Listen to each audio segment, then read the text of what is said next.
এই ব্লগটি ছিল বিয়ের আগের দিন, মানে রবিবার সন্ধ্যাবেলা। দুপুরবেলা তো আমাদের সত্যনারায়ণ পুজো ও আইবুড়ো ভাত হয়ে গেছে, তারপরে আর কোনো কাজ ছিল না। একেবারে সন্ধ্যাবেলা ছিল আমাদের গঙ্গা নেমন্তন্ন। তো সন্ধ্যাবেলা একেবারে বরণ ডালা সাজিয়ে আমরা গিয়েছিলাম গঙ্গা নেমন্তন্ন করতে। তো গ্রামের রাস্তা অন্ধকার ছিল, তার জন্য একটু অন্ধকার অন্ধকার লাগছে।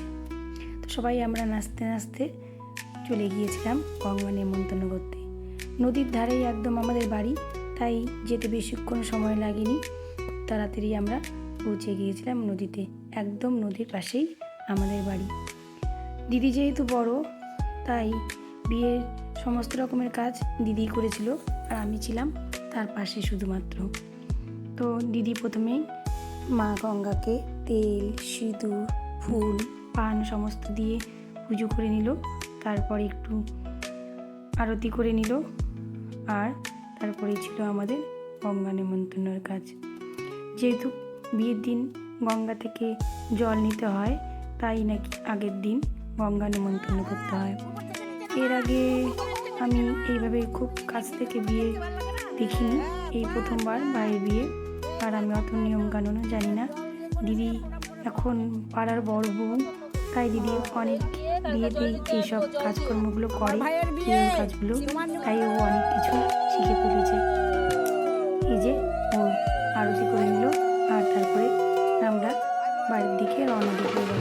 তো আসার সময় আমরা একটু নাচ করে নিলাম।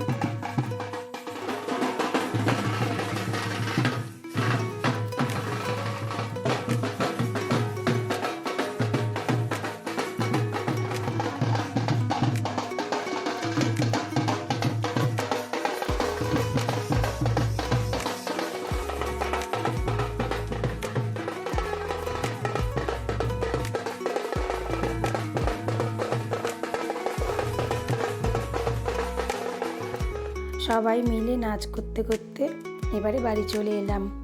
বাড়ি এসে তেমন কোনো কাজ ছিল না, তবে আবার একটা বড় কাজও ছিল। সেটা হলো তত্ত্ব সাজানো।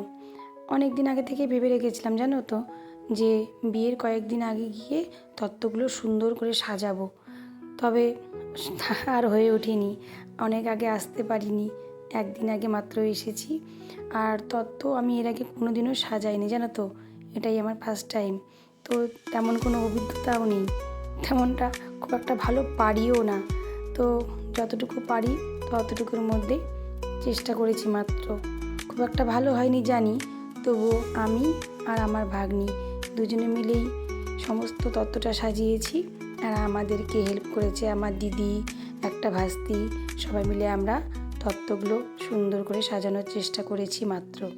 জানি না কতটা পেরেছি, যা হোক প্রথমবার, তাই একটু হয়তো ভুলভ্রান্তি হয়েছে। তো আজকের ব্লগটা এতটুকুই রাখলাম। তোমরা সবাই ভালো থেকো, সুস্থ থেকো, সাবধানে থেকো। আমি আবার খুব তাড়াতাড়ি আবার একটি নতুন ব্লগ নিয়ে তোমাদের সামনে চলে আসব। ততক্ষণের জন্য তোমরা সবাই খুব সাবধানে থেকো। আর আজকের মতো টাটা।